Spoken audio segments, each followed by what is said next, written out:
ETF index mutual funds నేర్చుకుని stock మార్కెట్లో రాణించాలనుకుంటున్నారా? వెంటనే ఈ నెంబర్కి కాల్ చేయండి. నమస్తే రమ్మగారు. నమస్తే జయ. ఏదైనా మంచి కథ చెప్తారండి? అరబియన్ నైట్స్ నుంచి చెప్దాం ఒక కథ. ఇది కొంచెం పెద్ద కథ, 2 భాగాలుగా చెప్తాం. షూర్. 3 యాపిల్స్, ఓ 3 యాపిల్స్ కథ. ఓకే. ఈ హారూన్ అల్ రషీద్ అని ఆయన కథలు, ఖలీఫా కథలు చెప్పుకునే వాళ్ళం కదా. ఖలీఫా హారూన్ అల్ రషీద్ ఖలీఫాగా ఉన్నప్పుడు ఆయనట ఒకరోజు ఊళ్ళో అంతా తిరిగి రావాలని అనుకున్నాడు. ప్రజలు అసలు ఎవరి గురించి ఏమనుకుంటున్నారు, రాజులకి కామన్ కదా. అయితే ఈయనకి మంత్రి వజీరు జాఫర్ అని ఉన్నాడు.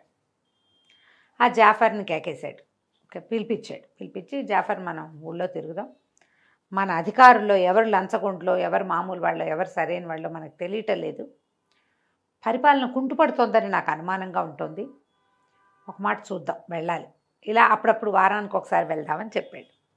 పొద్దుటిపూట ఉదయకాలం రేపు వెళ్దామన్నాడు. ఉదయకాలం నమాజులు ముగించుకుని చక్కగా అల్పాహారం సేవించి ఈయన ఒక బానిస తోడురాగా, ఆయన వాడు ఎవరంటే కొంచెం బలాఢ్యుడు, నల్ల బానిసలు ఉంటారట వాళ్ళకి. ఓహో. ఏదైనా రాజు మీదకి ఏదైనా వచ్చినా వాడు కత్తి దూయగలడు, భారీ బలాఢ్యుడిని ఒకరిని పెట్టుకుంటారు. అతను మన ఖలీఫా, తర్వాత ఏమో జాఫర్, ఇది ముగ్గురు మారువేషాలు వేసుకుని, వీళ్ళిద్దరు మారువేషాలు అంటే వాళ్ళు రెగ్యులర్ అటైర్లో ఉంటే తెలిసిపోతుంది, ఏవో మామూలు బట్టలు కట్టుకున్నారు. వీళ్ళతో పాటు బానిస కూడా బయలుదేరాడు. వీళ్ళు ఆ రోడ్లు ఈ రోడ్లు తిరుగుతుంటే ఒక ముసలాయన కనపడ్డాడు, ఒక ముసలి బెస్తవాడు, జాలరాయన. నేనేం ఏదో పాట పాడుకుంటూ వెళ్తున్నాడు.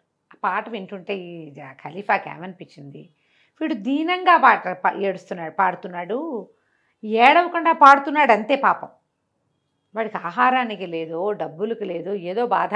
పెద్ద చేపలు పట్టే వల, కనీసం చిన్న చేపలైనా దొరుకుతాయేమో అని ప్రయత్నం చేయడానికి చిన్న చేపల బుట్ట, చిన్న బుట్ట లాంటివి ఉంటాయి, అవిటా వేసి కూర్చుంటే జారిపోతున్న చిన్న చేపలు అందులో ఇరుక్కుంటాయి, అసమంటిది ఒకటి, ఇవి పట్టుకుని ఉన్నాడు. అయితే పలకరించాడు ఖలీఫా అద్భుతవాణి.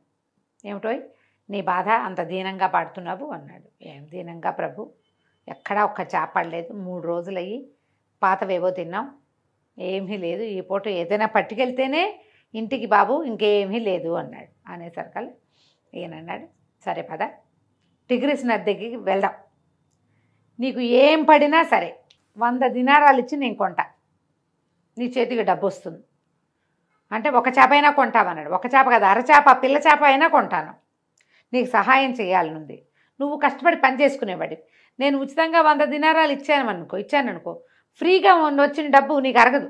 ఓకే. ప్రజలకు కూడా, జనాలందరికీ ఏం సందేశం వెళ్తుంది, ఎవడో ఒకడు ఉచితంగా ఇచ్చేస్తే బాగుండు అనిపిస్తుంది. ఉచితాలు అలవాటు చేయకూడదు చూడు, అంతేగా కదా. ఉచితం అలవాటు చేస్తే ఏముంది, ఏదైనా సరే మాకు అది కావాలంట. నువ్వు పని చేయి, ప్రయత్నం చేయి, నీ ప్రయత్నం వల్ల ఏ ఫలితం వచ్చినా నేను దాన్ని కొంటా. ఎంత బాగుంది చూడు, రాజులు ఇలా కదా ఉండాలి. సరే వెంబడి పెట్టుకుని నలుగురు టిగ్రిస్ నది దగ్గరికి వెళ్ళేసరికల్లా వాళ్ళ వేసి కూర్చున్నారు చాలాసేపటికి. ఒక గంట తర్వాత వాళ్ళ ఏదో బరువు ఎక్కింది, బరువుగా ఉంది, లాగుదాం అన్నాడు. ఆ ముసలి బస్తవాడి వల్ల కాల. ఆ బానిస మంచి జమాజెట్టి బానిస ఉన్నాడు కదా, వాడు బలంగా లాగేసరికల్లా ఆ వాళ్ళలో పెద్ద పెట్టె ఒకటి పడింది. దానికి గుళ్ళాలు తాళాలు కూడా ఉన్నాయి. ఆశ్చర్యపోయారు, ఇదేమిటి ఇలా పడింది. సరే అదంత బరువు ఉంది కాబట్టి, ఏదో చేపలు పడితే 100 దినారాలు ఇస్తానన్నాను, ఇంత బరువు ఉంది కదా, మరి 200 ఇస్తానని చెప్పి ఈయన ఏం చేశాడు, ఖలీఫా 200 దినారాలు ఇవ్వు జాఫర్ వేడికి, ముసలాయనకి అని ఇప్పించేశాడు. 200 ఇచ్చాక బానిస్తోటి అన్నాడు, ఒరే ఇక్కడ కూర్చుని ఏం చేస్తాం, ఈ పెట్టి ఇక్కడ ఓపెన్ చేయొద్దు, మనం భవనానికి వెళ్ళిపోదామంటే ఆ బానిస డబ్బాని, ఆ బాక్స్ని భుజానికి ఎత్తుకున్నాడు. అతను వెంట నడుస్తుండగా ఖలీఫా గారు జాఫర్ గారు ఇద్దరు కలిసి రాజభవనానికి వెళ్ళిపోయారు. సరే ఇంకా మధ్యాహ్నం అయింది అంతే. మధ్యాహ్నం ఆ తాళాలు ఓపెన్ చేసేవాడిని ఒకరిని కేకేశారు. వాడు అలాగా తాళం తీశాడు. అది తీస్తే ఒక పెద్ద పెట్టె, దానిపైన ఒక తాటాకు బొట్టు ఉంది, తాటాకు చాప లాంటిది ఒకటి అంతది. తాటాకు చాప అంతా ఎర్రగా అయిపోయింది. తాటాకు చేపలు ఏ రంగులో ఉంటాయి, ఎండిపోయిన తాటాకు రంగు అంటే కొంచెం లేదా గోధుమ రంగులో ఉండాలి కదా, ఇదేమిటి ఎర్రగా ఉంది, ఇదేమిటి అని అది తీశారు. తీస్తే దాని కింద 19 ముక్కలుగా నరకబడిన ఒక అమ్మాయి శరీరం కనపడింది. ఆవిడ మేలు ముసుగు ధరించి ఉంది, ముసుగుతో సహా ఎట్టా ఉన్నదాన్ని అట్టాగే నరికేశారు. అందులో ముఖం కూడా కనపడుతుంది, మెడదాకా ఒక ముక్క. మొహం ఎంత బాగుందో. ఏ 25-30 ఏళ్ళు 30-32 ఏళ్ళు ఉంటాయి, అంతకంటే ఉండవు. పిల్లల తల్లి అయ్యి ఉండేందుకు అవకాశంగా కనపడుతోంది. పెళ్ళిగాని పిల్లల్లే లేవు ఆ వస్తువులు ఒంటి మీద ఉన్నవి, బంగారంతో సహా పెట్లో పెట్టేశారు. ఆ తాటాకొద్ది దాని మీద కప్పారు. ఈ నెత్తురు చారలు పడి అదంతా రంగు మారిపోయింది. ఆశ్చర్యపోయిన ఆ రాజ్యంలో ఒక స్త్రీని ఇట్లా ముక్కలు తరిగి పెట్టెలో పెట్టి టిగ్రిస్ నదిలో వేసేవాళ్ళు ఉన్నారా? జాఫర్ వీడెవడో కనుక్కో. ఖలీఫా గారు ఒక ఉద్రేకి, ఆయన తీవ్ర ప్రకృతి అనమాట. వీడెవడో 3 రోజుల్లోగా నువ్వు కనిపెట్టకపోయావో నిన్ను నీ కుటుంబాన్ని నడిన బజార్లో ఉరితీస్తాను. వాడెవడో చంపితే వీడిని ఉరితీయటం ఏమిటి? ఆయన కుటుంబాన్ని నిన్ను నీ కుటుంబాన్ని నడి బజార్లో ఉరితీస్తా. 3 రోజులు నీ గడువు. నేను పాలకుడుగా ఉండి నువ్వు వజీరుగా ఉండి ఎవడికి ఎన్ని గుండెలు ఇట్లా ఒక అమ్మాయిని చంపేసి పెట్లో పెట్టి పాడేయడానికి? పట్టు నీ సంగతి చెప్తానన్నాడు. ఆనంగానే ఈ జాఫర్ బికమం వేసుకున్నాడు. ఏం చేయాలి? సరే ప్రభు వెతుకుతానన్నాడు. ఇక వెతుకో వెతుకో వెతుకో. ఇప్పుడు ఎట్లా తెలుస్తుంది? మామూలుగా మనకి పోలీస్ డిపార్ట్మెంట్లో ఏదైనా ఒకటి ఏదైనా క్లూ ఉండాలి క్లూ ఉండాలి. మిస్సింగ్ ఎవరైనా మిస్ అయ్యారా ఎవరైనా రిపోర్ట్ ఇవ్వాలి. అంతేగా. ఆడపిల్ల శవం దొరికింది. ఇప్పుడు ఏం చేస్తారు? వెంటనే అన్ని పోలీస్ స్టేషన్లకి కబర్ వెళ్ళిపోతుంది. మిస్సింగ్ ఏమైనా ఉన్నాయా, ఆ మిస్సింగ్ వాళ్ళ ఏజ్ ఎంత, ఇదో 18 ఏళ్ల పిల్ల అని రిపోర్ట్ వచ్చింది అనుకో, ఈ బాడీకి దీనికి 18 ఏళ్ల వయసు అంటే 18 ఏళ్ల పిల్లలు మిస్ అయినవి ఏమున్నాయి అనేవి చూస్తారు. ఈ పిల్ల తెల్లగా ఉందనుకో, తెల్ల పిల్లలు ఎంతమంది ఉన్నారు చూస్తారు. లేదా దీని బారెడు జడ ఉంది, బారెడు జుట్ల వాళ్ళు ఉన్నారా, లేదా దీని మచ్చలు చుక్కలు ఇది పద్ధతి. ఓ శవం దొరికింది ఓ పెట్లో, దాన్ని చంపిన వాడెవడో కావాలంటే ఎట వస్తాడు? ఇక 3 రోజులు నానా బాధ పడ్డాడు జాఫర్. ఇక్కడ పనులన్నీ మానేశాడు, రోడ్ల మీద పడ్డాడు. ప్రతి దీంట్లో చిన్న చిన్నవి మన ఏమంటారు కార్ఖానాలతో సహా ఎవరైనా మిస్ అయ్యారా అని ప్రతి సందు గొందు ప్రతి మొహల్లా అన్ని చోట్ల కనుక్కున్నాడు. ఎక్కడా ఎవరు మిస్ అయిన దాఖలాలు లేవు. టిగ్రిస్ నదిలో పెట్టుంది అంటే ఖచ్చితంగా ఈ నగరం వాడే అయి ఉండాలి, బాగ్దాద్ నగరం వాడే అయి ఉండాలి. ఇంకో చోట నుంచి తెచ్చి అందులో పడేయలేరు కదా. సరే, ఇది 3 రోజులు గడిచిపోయేసరికల్లా 4వ రోజు ఉదయమే తీయండి జాఫర్ని ఊరు తీసేయండి అన్నాడు. జాఫర్ కుటుంబాన్ని కూడా తీసుకొచ్చారు. జాఫర్కి ఊరు అనేసరికల్లా ఏమైంది? ఈ కుటుంబాన్ని వెనక్కి పెట్టి ముందు జాఫర్ని నడిపించారు ఊరికంబానికి. అక్కడ పద్ధతులు అట్లా. ఇంతలో ఏమైంది? ఆ ప్రజల్లో నుంచి ఒక అతను పరిగెత్తుకొచ్చాడు. వద్దు వద్దు, జాఫర్ని ఊరి తీపోకండి, జాఫర్గా ఏం చేయలేదు, జాఫర్ది దయ తప్పు లేదు, మేము రిపోర్ట్ ఇవ్వలేదు కాబట్టి జాఫర్కి తెలియలేదు, ఆ అమ్మాయిని నేనే చంపాను అన్నాడు. ఇంతలో ఒక ముసలాయన పరిగెత్తుకొచ్చాడు. కాదు కాదు, అతను కాదు చంపింది నేనన్నాడు. ఇద్దరు మేము చంపామంటే మేము చంపాం. జాఫర్ అమ్మాయి అనుకున్నాడు కానీ ఒకడొస్తే బాగుంది, ఇప్పుడు ఇద్దరు వస్తే మళ్ళీ మొదలు, మళ్ళీ స్టార్ట్ అయింది కొత్త కథ. అక్కడి నుంచి న్యాయాధికారులు వాళ్ళు వీళ్ళు చేరారు. ఖలీఫా కూర్చున్నారు. అడిగాడు ఏంటంటే, ఇతను చెప్పాడు, నా భార్య అమ్మాయి మా కజిన్, ఈయనే దాని తండ్రి, నేనే నా చేతులతోటి చంపాను, చంపి ముక్కలు చేసి కోపంతో పెట్టెలో పెట్టి టిగ్రిస్ నదిలో పారేశా. ఆ అమ్మాయి మీద కప్పింది తాటాకు చాప లాంటిది ఒకటి కప్పాను. క్లియర్గా చెప్పేశాడు. ఆయన అవన్నీ చెప్పలేపాడు. ఆ పిల్లని నేనే చంపానంటున్నాడు కానీ మిగిలిన వివరాలు ఏం లేవు. దాంతో యువకుడే చంపింది. సరే, అతను కనుక్కున్నారు. తను అడిగాడు, ఎందుకు చంపావు అంటే, ఏం చేయనండి, నేను పరిస్థితి అట్లా వచ్చింది, ఇప్పుడు నేను కూడా ఏం చేయాలో తెలియటం లేని పరిస్థితిలోకి వచ్చాను. చంపినప్పుడు నా పరిస్థితి నాకు న్యాయంగా తోచింది, ఇప్పుడు అన్యాయంగా తోస్తోంది, నేను దానికి ఏం చెయ్యలేను, నా వల్ల నేను చేసిందే అన్యాయం, వృధాగా జాఫర్ వజీర్ ఇంత గొప్పవాడు ఇతని మరణానికి కారణం అవుతున్నానని నేను నిజం చెప్పేస్తున్నాను అన్నాడు. ఏం జరిగింది అంటే, ఈ అమ్మాయి నా భార్య, 3 పిల్లలు మాకు. ఇటీవల కాలంలో గర్భవతి అయింది అనుకున్నాం కానీ గర్భవతి కాదు. ఆ అమ్మాయికి తీవ్రమైన అనారోగ్యం చేసింది, బక్కచిక్కిపోయింది. ఇక రోజులు గడుస్తున్న కొంది బతకదన్నట్టుగా హింట్ ఇచ్చేశాడు వైద్యుడు. అయితే ఆమె చాలా దీనవదనంతో యాపిల్ తినాలనుంది, ఏమైనా తినాలనుందా అని అడిగాం. యాపిల్ తినాలనుందని చెప్పింది. ఇదేమో యాపిల్ సీజన్ కాదు, మన ఊళ్ళల్లోకి రావటల్లా యాపిల్స్, వీళ్ళకేం యాపిల్స్ పండవు, ఎక్కడి నుంచో రావాలి. ఇక నేను 3 రోజుల పాటు మొత్తం బాగ్దాద్ నగరం అంతా గాలించాను, ఒక్క యాపిల్ అయినా దొరుకుతుందేమోనని. ఒక దినార్కి ఒక యాపిల్ వచ్చినా కొందామనుకున్నా. 15-20 వచ్చేవిట వాళ్ళకి దినార్కి. ఒక్క యాపిల్ దొరికినా, దినారికి ఒక్క యాపిల్ దొరికినా పట్టుకొచ్చి పెడదాం అనుకున్నా. అమ్మాయి కోరిక తీర్చాలి కదా లాస్ట్ కోరిక కదా అనుకున్నాను నేను. అత్యంత ప్రీతమరాలైన భార్య నాకు. ఇప్పుడు నన్ను ఏదైనా చంపేస్తే రాజుగారికి నేను దొరికిపోతే నా పిల్లలు అన్యాయం అయిపోతారని మా మామగారేమో నేనే చేశాను, నేను కూతురుని తనే చంపానంటున్నాడు. నిజానికి చంపింది నేనేం చేశాను, ఆ మొత్తం కొట్ల వెంబడి తిరిగితే అక్కడ ఒక అతను చెప్పాడు బస్రా నగరంలో దొరుకుతాయి. ఆ బస్రాలో కూడా ప్రాంతపు రాజుగారి తోటలో ఉన్నాయి. పర్మిషన్ లెటర్ ఒకటి తీసుకుంటే నువ్వు అక్కడి నుంచి కాయలు తెచ్చుకోవచ్చు అంటే 15 రోజుల పాటు ప్రయాణం చేసి నేను బస్రా వెళ్ళా. అంటే వారం ప్రయాణం చేశాడు, మళ్ళీ వారం పడుతుంది తిరిగి రావడానికి. వెళ్ళి పెద్ద అధికారులు ఎవరినో ప్రాపకం సంపాదించుకుని వాళ్ళతో ఉత్తరం రాయించుకుని ఆ తోటలో ఆఖరి పళ్ళు 3 ఉన్నాయి. 3 పళ్ళకి 3 దినార్లు చెల్లించి తోటమాలికి వాడిని బతిమలాడుకుని 3 పళ్ళు పుచ్చుకొని వారం రోజులు తిరిగి వచ్చాం. మొత్తం కలిపి 15 రోజులు ప్రయాణం. ఈ 15 రోజుల్లో నా భార్య ఇంకా నీరసించిపోయింది. ఆ 3 పళ్ళు ఆమె పక్కన పెట్టాను. ఆ పళ్ళు చూసి కూడా ఆమె మొహంలో వెలుగు రాల. ఎందుకంటే ఆ మాత్రం తిందామన్న ఊహ కూడా నశించిపోయింది ఆవిడికి. సరే 15 రోజుల నుంచి వ్యాపారం వదిలిపెట్టేశా కదా, నేనేమో కొట్టుకెళ్దామని నా వ్యాపార పనులు చూసుకోవడం కోసం యాపిల్ పళ్ళు ఆమె పక్కన వదిలిపెట్టి నేను వెళ్ళిపోయాను. వెళ్ళేసరికల్లా ఏమైంది, బజార్ వెళ్ళిపోయాను. ఒక బానిస యువకుడు, నల్లటి బానిసవాడు ఒక యాపిల్ పండును ఎగరేసుకుంటూ నాకు కనపడ్డాడు సాయంకాలం. నేను ఆశ్చర్యపోయాను. మొత్తం బాగ్దాద్ నగరంలో ఒక్క యాపిల్ పండు లేదు కదా, 3 యాపిల్స్, అది కూడా నేను తెచ్చా. అక్కడి నుంచి అతన్ని కేకేశాను, ఈ పండు ఎక్కడిది నీకు అని అడిగితే నా ప్రేయసి ఇచ్చిద్దన్నాడు. నా ప్రేయసికి అనారోగ్యం ఒంట్లో బాగుంటా ఆమె భర్త బస్రా నగరానికి వెళ్ళి దినారికి 1 చొప్పున తెచ్చాట. దీన్ని చెప్పిస్తాడు మొత్తం. తెచ్చాడు, నా భర్త తెచ్చాట, 3 పళ్ళు తెచ్చాట, అందులో 1 ప్రేమగా నాకు ఇచ్చింది అని చెప్పి ఆ పండు ఎగరేసుకుంటూ వెళ్ళిపోయాడు. నేను నిర్ఘాంతపోయాను. ఆమె చావడానికి సిద్ధంగా ఉందని 3 యాపిల్స్ 15 రోజుల ప్రయాణానికి ఓర్చి 1 దినారికి 20 యాపిల్స్ వచ్చేదాని చోట 3 దినార్లు పెట్టి 60 యాపిల్స్ రావాల్సిన చోట 3 యాపిల్స్ కొనుక్కొచ్చి పెడితే జబ్బుతో ఉన్న అమ్మాయి, వీడు దానికి మొగుడా ప్రియుడా. అమ్మాయికి జబ్బు కొంతకాలంగా 2-3 నెలలుగా తీసుకుంటోంది. అలాంటి స్థితిలో ఒక నల్లటి బానిస యువకుడు ఆమెకి ప్రియుడుగా ఉండటం ఏంటి, ఆమె పండు ఇవ్వటం ఏంటి. ఇంటికి వెళ్ళి నా భార్యని ముక్కలుగా నరికేశాను. నేను దాన్ని పెట్టెలో పెట్టి డిగ్రీస్లో పడేశాను అని చెప్పి సభ అంతా ఆశ్చర్యపోయింది. ఎక్కడైనా ఉంటుందా ఇట్లా?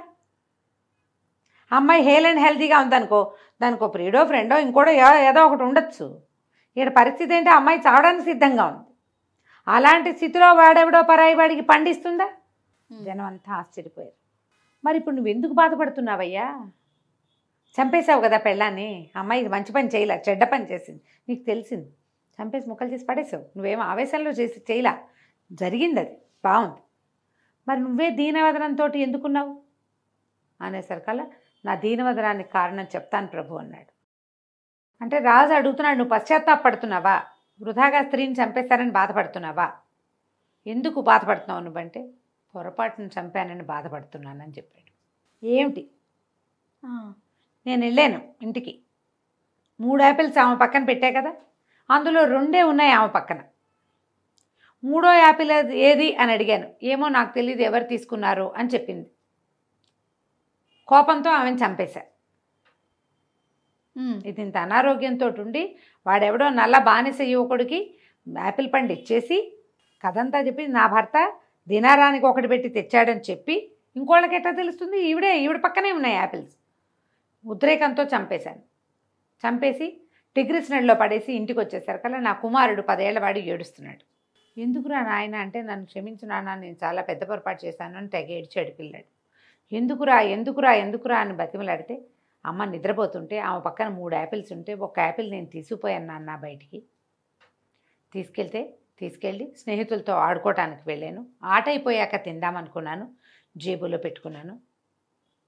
అయితే మేము ఆడుకుంటుంటే మధ్యలో ఒక స్నేహితుడికి తీసి చూపించాను, మళ్ళీ జేబులో పెట్టుకున్నా. ఆ దారిని పోతున్న ఒక నల్ల బానిస యువకుడు ఒకడు నన్ను పట్టేసుకున్నాడు. నన్ను చాలా బెదిరించి భయపెట్టాడు. మా యాపిల్ పండు లాక్కుపోయాడు. నేను తప్పించుకోవడానికి ప్రయత్నం చేస్తూ మా అమ్మకు ఒంట్లో బాగుండలేదు, మా నాన్న బసరానగరం నుంచి దినారం పెట్టి తెచ్చాడు ఒక్కొక్క కాయ అని చెప్పినా సరే అతను నా దగ్గర నుంచి లాగేసుకున్నాడు నాన్న. అయ్యో. ఇప్పుడు అమ్మకి నేనేం సమాధానం చెప్పను? అమ్మ గదిలోకి వెళ్ళటానికి కూడా భయపడి హాల్లోనే ఉన్నాను నాన్న సాయంత్రం నుంచి అన్నాడు.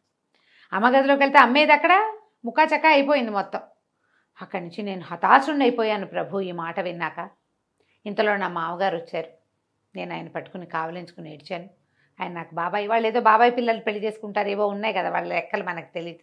నేను ఆయన కావలించుకుని ఏడ్చాను. నేను పొరపాటున నా భార్యని చంపేశానని ఆయన కావలించుకుని ఏడ్చాను. ఆయనేమో పోనీలే నాయన, ఎలాగూ చనిపోతుంది అనుకున్నావు, చంపేస్తే చంపేశావులే, నువ్వు బాధపడబోక, ఇప్పుడు ఎవరికి బయటికి చెప్పొద్దు, పిల్లలకి తెలియనివ్వద్దు, పిల్లలకి తల్లేటాగు లేదు, నువ్వు కూడా లేకుండా పోతావని చెప్పొద్దు కాక చెప్పొద్దని ఒట్లు ప్రమాణాలు వేయించుకున్నాడు.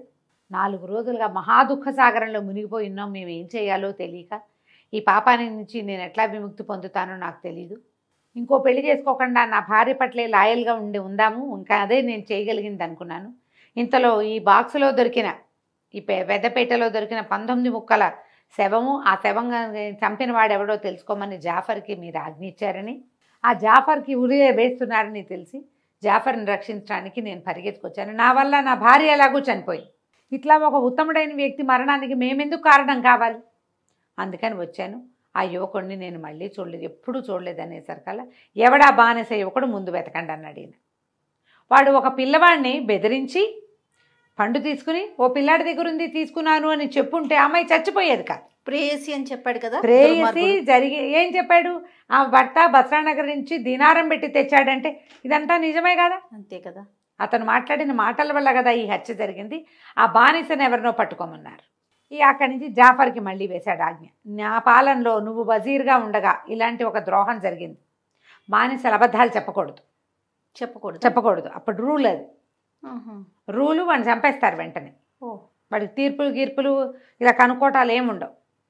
బానిస నిజమే చెప్పాలి, అది వాళ్ళ రూల్ అది. ఇప్పుడు ఆ నల్లటి బానిస ఎక్కడున్నాడో వాడిని వెతికి పట్టుకోమన్నారు.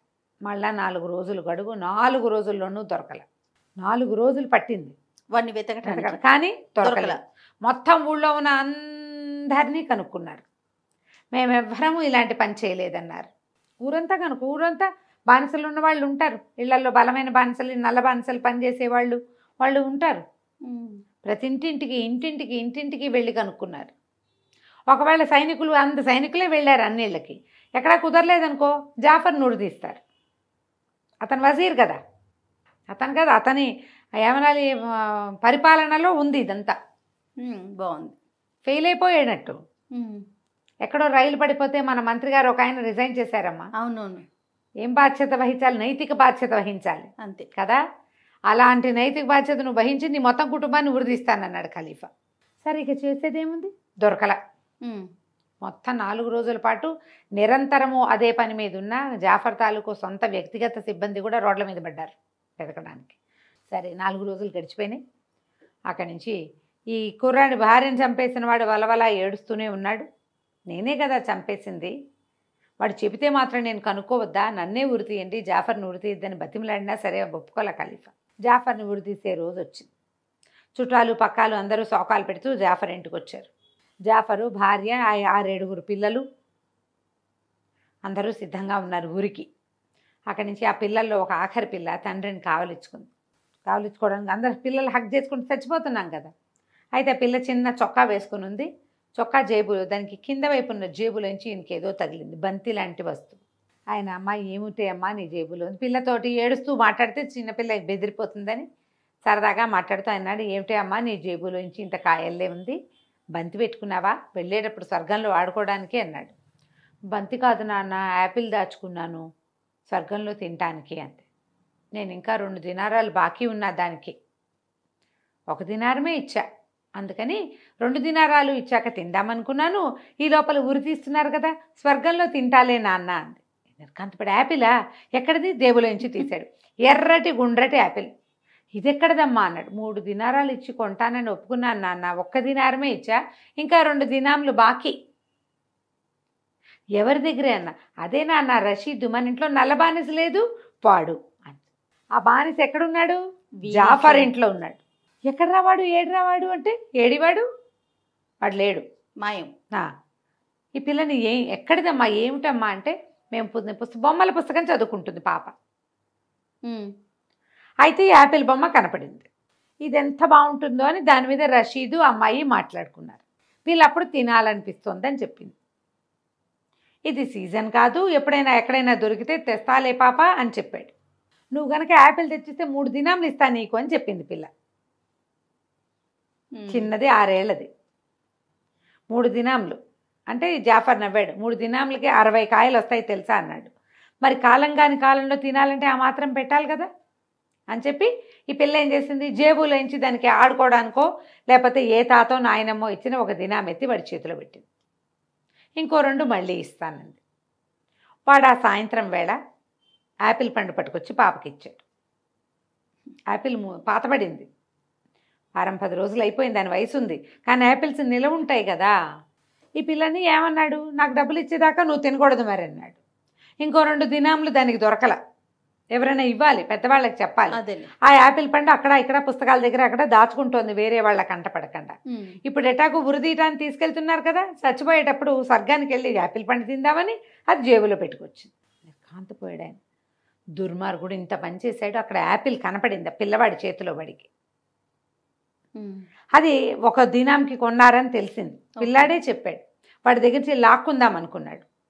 వాడు చెప్పిన కథ యథాతథంగా విని ఆ కథని యథాతథంగా ఇతనికి అప్పచెప్పాడు, ఈ చనిపోయిన అమ్మాయి భర్తకి. ఆయన అది నిజమని నమ్మి తన భార్యను చంపేశాడు. అమ్మాయి చనిపోయాక అప్పుడు తెలిసింది ఈ కథ. కొడుకు వల్ల ఈ పండు బయటికి వెళ్ళిందని ఏం చేస్తారు, ఇక చేసేదేముంది, రషీద్ కోసం వెతికారు. వాడు బాగ్దాద్ నగరానికి, బస్రా నగరానికి పారిపోయాడు బాగ్దాద్ నుంచి.